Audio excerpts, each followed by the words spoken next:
I stop tilling my gardens and I just drill a hole in the garden. Let me show you how I do that.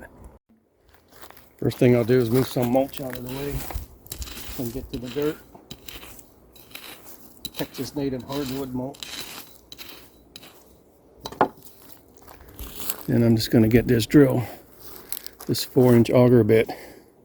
I don't tighten the choke down all the way because if you hit something, it's going to make the drill twist. So I leave it a little loose so that if it binds on something, it'll stop spinning. 2 hands. See how I loosened it up when you tighten a little more.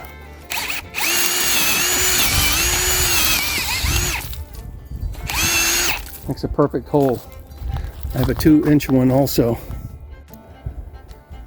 So not that I'm against tilling, it's a lot easier if I don't have to till and lift the tiller up into these beds. Forward, backwards. This comes out easily. Yeah, saves a lot of time. Drills a perfect hole.